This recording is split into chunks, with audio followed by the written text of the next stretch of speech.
सहनावतु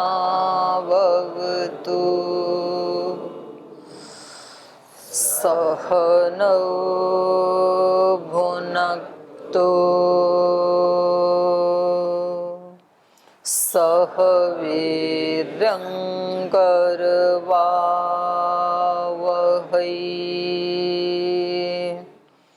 तेजस्विनावधीतमस्तु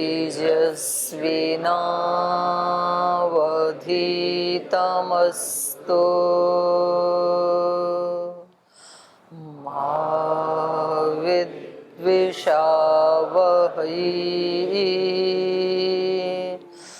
ॐ व्रतानां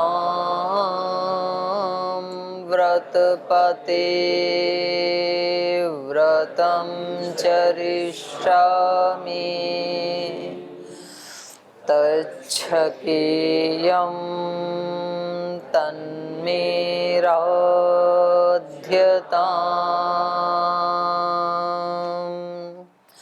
इदमहमनृतात् सत्यमुपैमि ॐ शान्ति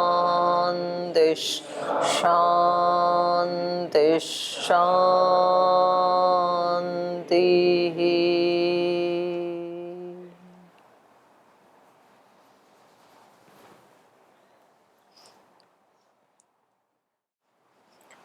वाल्मीकि रामायण के अयोध्या कांड का 69वां सर्ग हम पढ़ रहे हैं।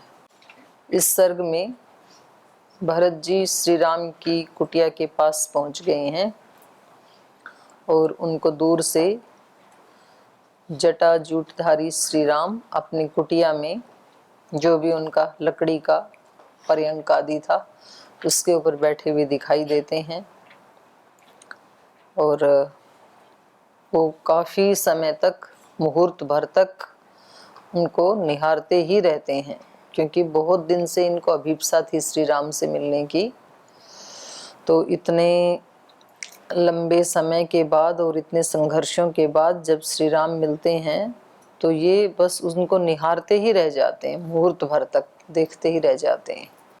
तो मानो कि आँखों से ही अपनी सारी हृदय की जो अभीप्सा थी उसको तृप्त करना चाह रहे हैं।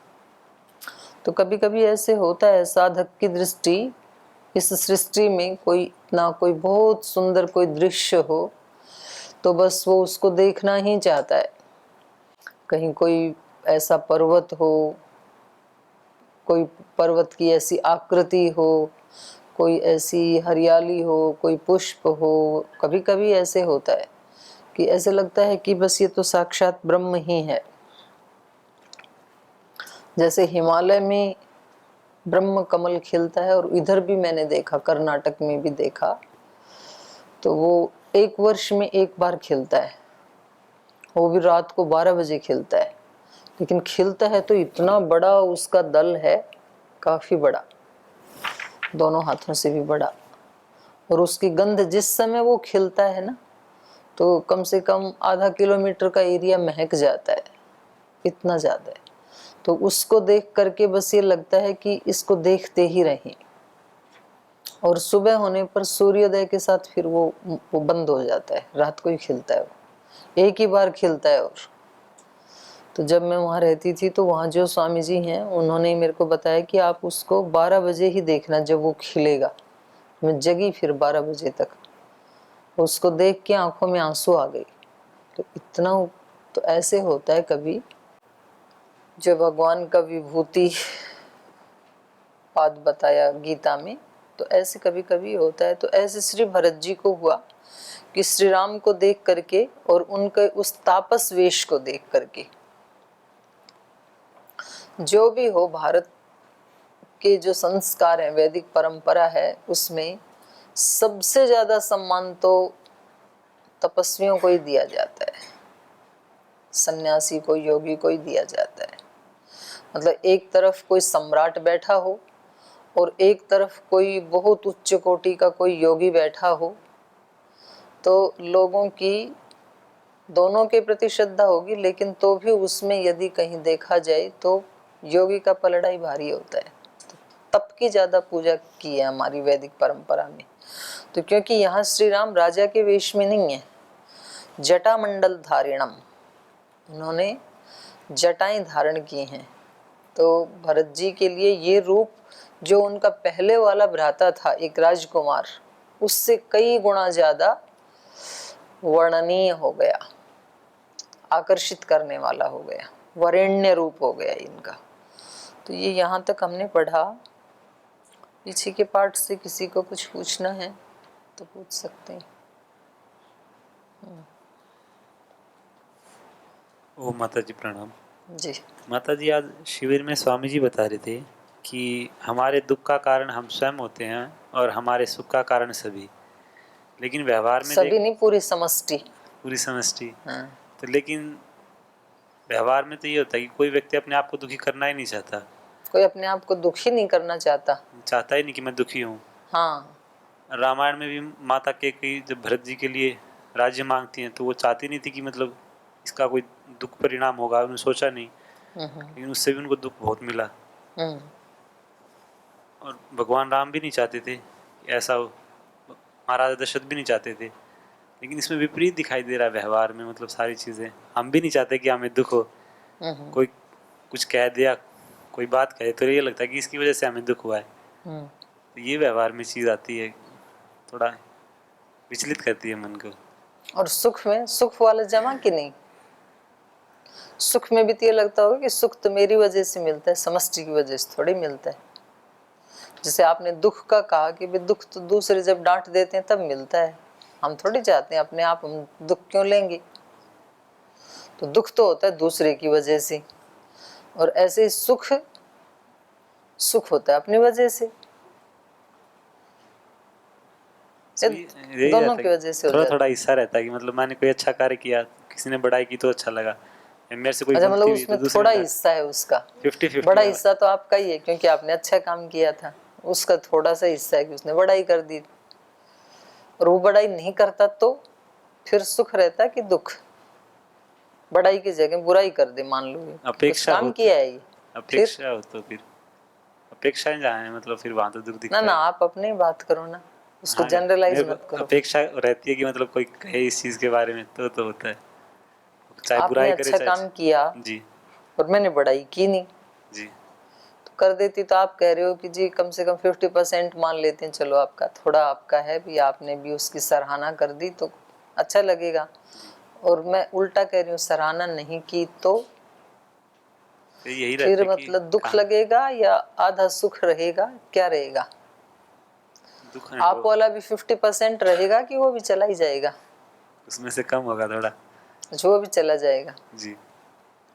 उसमें ये रहता है कि कहीं कोई गलती या फिर कमी रही होगी, इस वजह से उस चीज के लिए कहा गया दोबारा। समझ में नहीं आता कि पराधीन सपने हूँ सुख नाही। यदि आप मेरी प्रशंसा के पराधीन हैं तो फिर सुख नहीं मिलेगा, क्योंकि दूसरे की मर्जी है। यदि उसने बड़ाई कर दी तो आपका लोभ बढ़ेगा, अगली बार फिर चाहोगे। और यदि उस व्यक्ति ने बड़ाई नहीं की तो क्रोध बढ़ेगा कि इतना अच्छा कर लिया तो ये तो कभी खुश होते ही नहीं है। तो मेरा क्या अस्तित्व है उसमें? मतलब मैं तो ना के बराबर हो गया ना, दूसरे पे डिपेंडेंट हो गया पूरा। वे अच्छा करते हुए भी यदि दूसरा व्यक्ति बड़ाई कर दे, क्योंकि मैंने इसलिए पूछा कि भाई आपका 50% भी यदि रहता तो भी थोड़ा और आगे बढ़ा जा सकता था। और खूब होता ये है कि व्यक्ति खूब अच्छा काम करता है अपनी तरफ से, और फिर दूसरे को तो 1 मिनट लगती है, बोले ये कोई काम किया है आपने, सब बेकार, इसका कोई मतलब नहीं है। तो वो व्यक्ति मतलब टोटली ही दुखी हो जाता है, 100% ही दुखी हो जाता है। तो इसका मतलब है कि वो व्यक्ति 100% ही डिपेंडेंट है, पराधीन है। तो ये उसके दुख का कारण, जो महाराज जी ने कहा ना, दुख का कारण इस व्यक्ति का डांटना नहीं है, दुख का कारण है कि आप 100% दूसरे के डिपेंडेंट हैं अपने सुख के लिए। तो भाई पराधीन व्यक्ति तो कभी सुखी होता नहीं है। तो इसलिए कहा कि जब सुख मिलता है तो उस सुख में तो सारी सृष्टि के अनेक घटक मिलकर के वो परिस्थिति उत्पन्न होती है। अब जब दुख मिलता है तब भी दूसरे घटक सम्मिलित होते हैं, इसमें कोई दोहराई की बात नहीं है, पर हम उन सारे घटकों को अपने बलबूते पे निष्क्रिय कर सकते हैं। अब जैसे कोरोना आया, कोरोना के कारण जो बीमारी आई, बीमारी के कारण कुछ अपने लोग बिछुड़ गए, तो उसमें उन लोगों ने थोड़ी वो दुख लिया। दुख किसके कारण हुआ? कोरोना के कारण। लेकिन कोरोना काल में भी यदि अपनी इम्यूनिटी स्ट्रोंग होती तो फिर वो दुख नहीं दे सकता था। तो जिम्मेदारी किसकी? कोरोना से प्रभावित होने में जिम्मेदारी किसकी? कोरोना की या हमारी? तो इस दृष्टि से जब हम देखेंगे ना, अपनी जिम्मेदारी हम खुद लेंगे तो हम दुख से बच जाएंगे। ये महाराज जी के बताने का अभिप्राय था। और सुख में जब हम दूसरों को भी क्रेडिट देंगे तो उससे फिर हमारा जो प्रसन्नता है या कृतज्ञता का भाव है वो और ज्यादा बढ़ने से सुख और ज्यादा बढ़ जाएगा। इतना सुख तो है ही हमें कि भाई हमने जितना किया उतना मिला, ये तो सुख है ही। पर इसमें ये और जोड़ दिया प्लस ब्याज कि जो हमने किया वो नॉलेज देने में बहुत लोगों का सहयोग है, तो वो सुख और ज्यादा बढ़ जाएगा। सुख प्लस कृतज्ञता प्लस विनम्रता प्लस श्रद्धा, तो 3 चीजें और बढ़ गई आपके सुख में। आपने जो किया था उतना वो तो सिंगल था, उसमें ये चीजें और ऐड होती चली गई।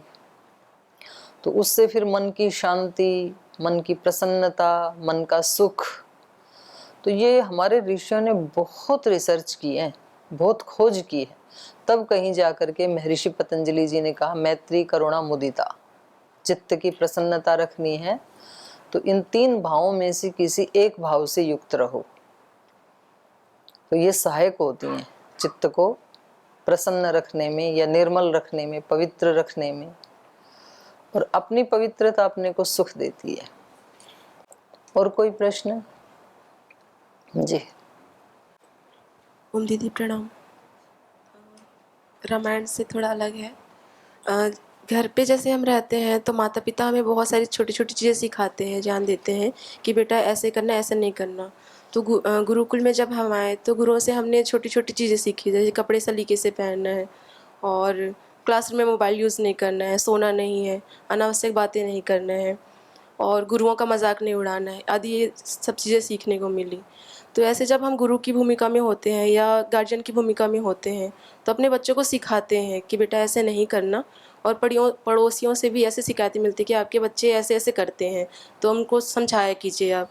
तो हम समझाते हैं लेकिन फिर भी उस चीज़ को वो समझते नहीं हैं, मतलब समझते तो है फिर भी वो वैसा व्यवहार कर जाते हैं। तो फिर हमें बड़ी तकलीफ़ होती है कि समझाने के बाद भी ऐसे व्यवहार क्यों करते हैं ये। तो हमें उनको कैसे समझाना चाहिए, उनके साथ कैसा व्यवहार करना चाहिए? उनके साथ तो वैसे ही करना चाहिए जैसा आप कर रहे हो। जी। गलती करें तो समझाओ, तो फिर भी उनकी गलतियों में यदि सुधार नहीं आता है तो फिर दोबारा समझा दो। जी। 2 बार में ना आए तो तिबारा समझा दो। क्योंकि दूसरों से बार बार ऐसे कंप्लेन सुनने को मिलता है कि आपके बच्चे सही से नहीं व्यवहार करते हैं। सुन लो, जी। कर ही रहे हैं आपके बच्चे ऐसा व्यवहार, जी। सुनने में दिक्कत क्या है? क्योंकि आपने शब्द प्रयोग किया कि हम गार्जियन की भूमिका में हैं, जी। गुरु की भूमिका में हैं। तो गुरु कहें, गार्जियन कहें, माँ की भूमिका में है। आपने कहा घर में माता पिता, जी। तो आपकी माँ ने आपको कितनी बार मना किया होगा जब छोटी थी 1 साल की और चीजें उठा उठा के इधर की इधर पटक देती थी। जी।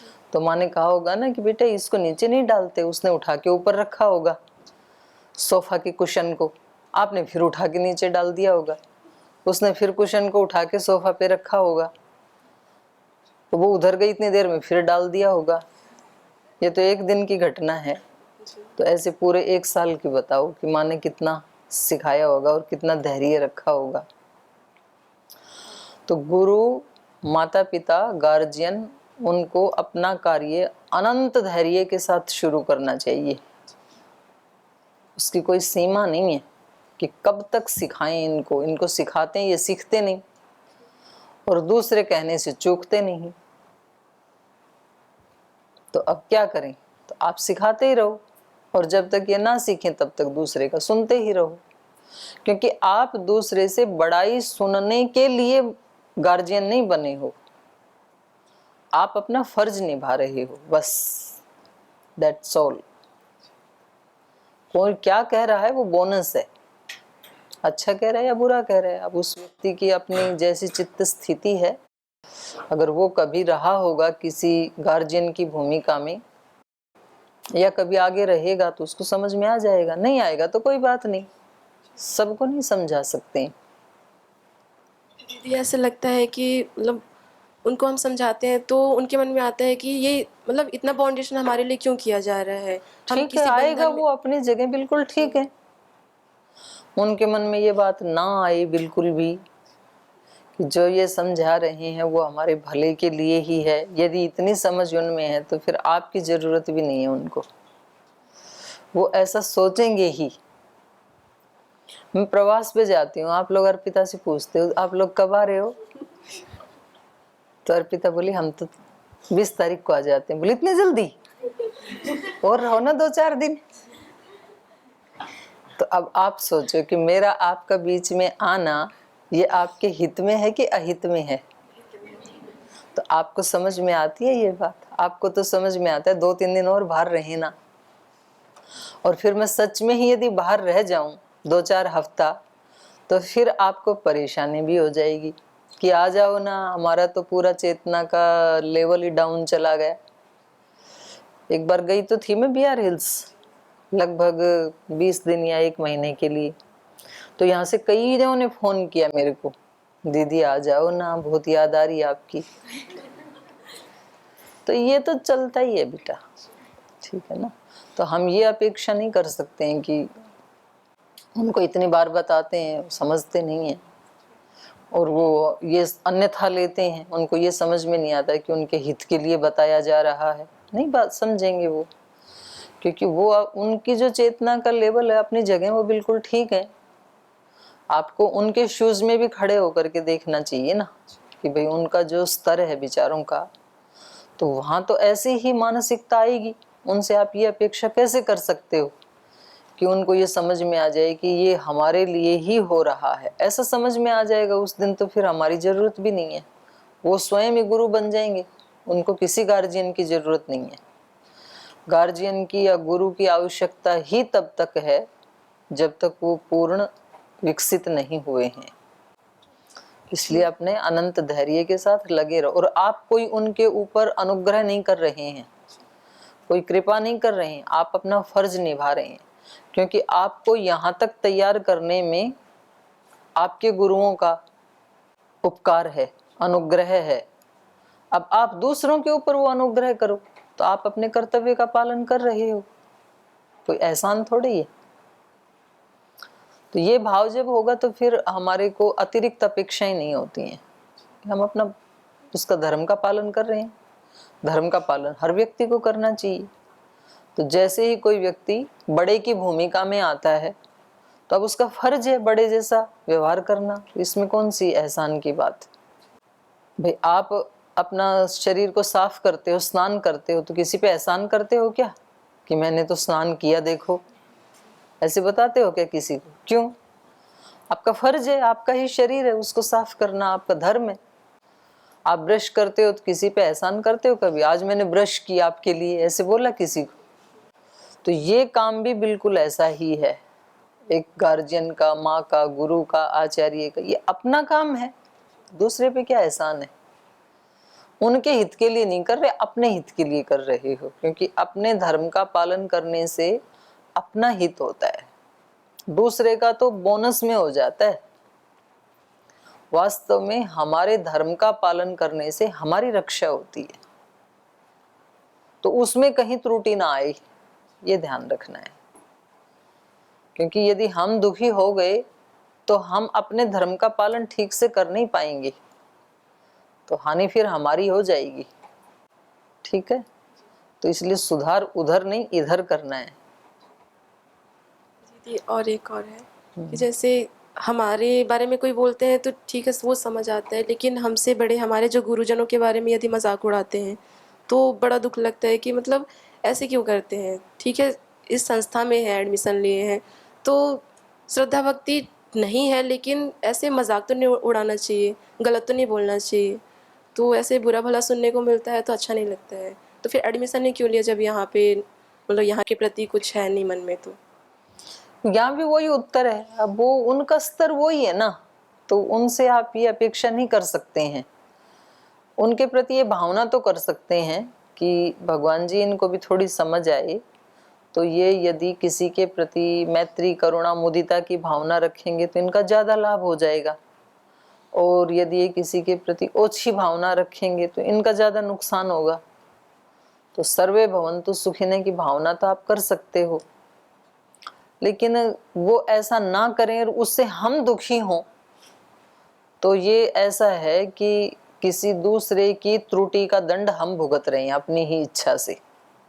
त्रुटि दूसरे की है ना, जो ठीक व्यवहार नहीं कर रहा या किसी का मजाक उड़ा रहा है, तो ये त्रुटि तो उसकी है, तो दंड उसको मिलना चाहिए कि हमें मिलना चाहिए? उसको तो मिले हीगा।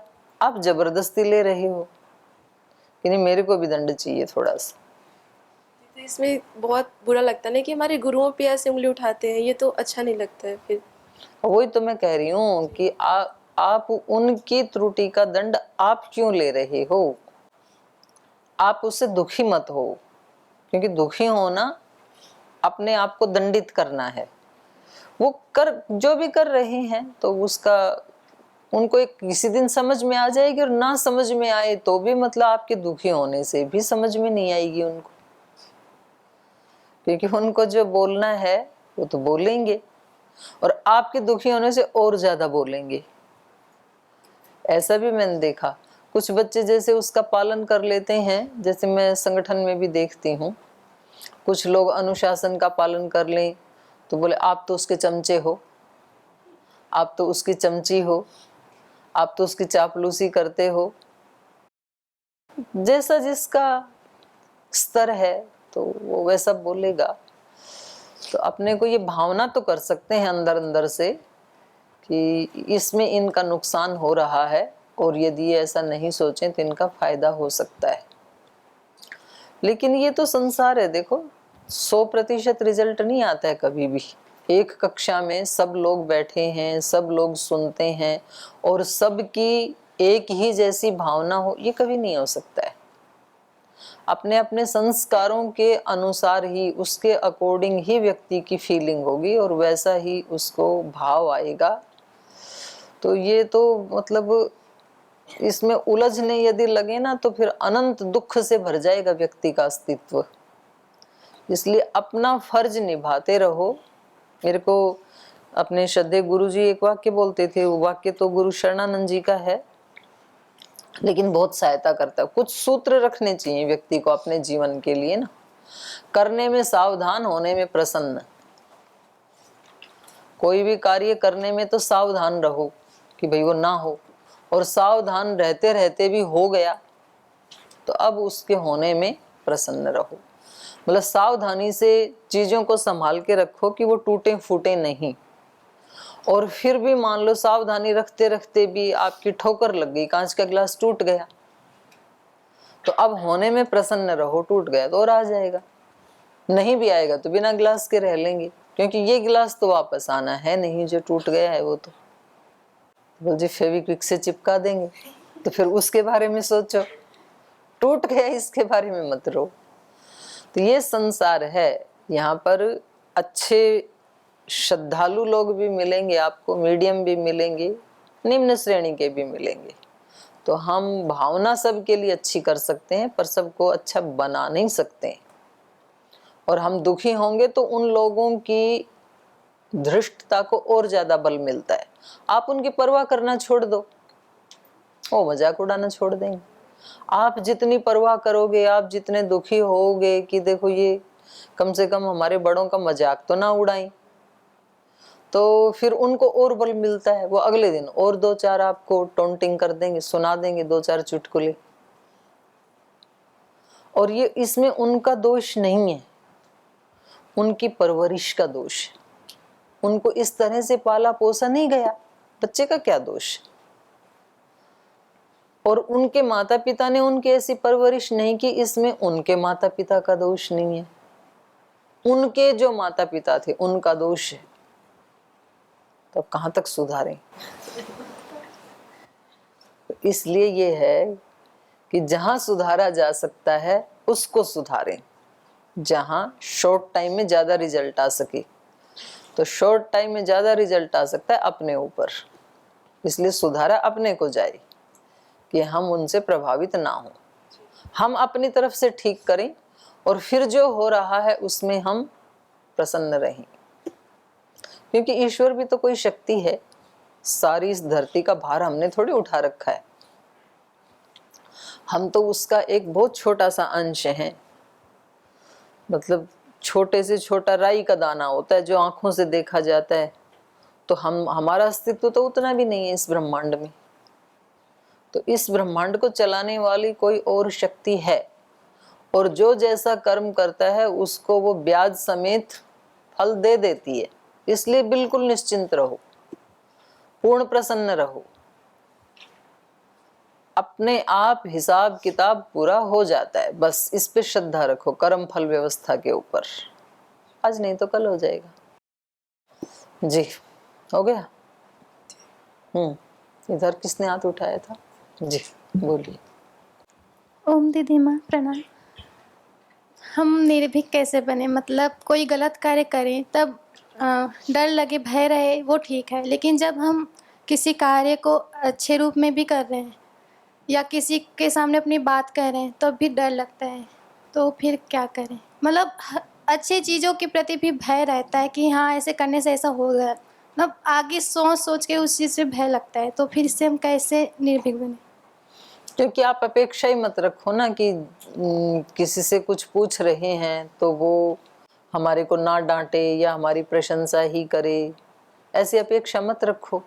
हमारे मन में जो है तो वैसा हम उसको बता रहे हैं या पूछ रहे हैं या वो काम कर रहे हैं। अब उसका कोई भी परिणाम आएगा उसके लिए तैयार हैं हम, तो निर्भयता आएगी। फिर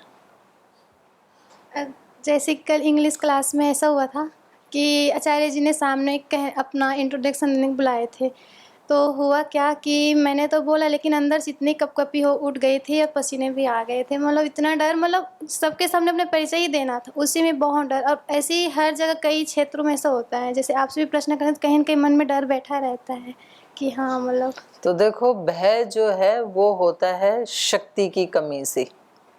भयभीत वो व्यक्ति होता है जिसमें बल की कमी है। तो इसलिए हे नारद, बलम उपास्व, बल की उपासना कर।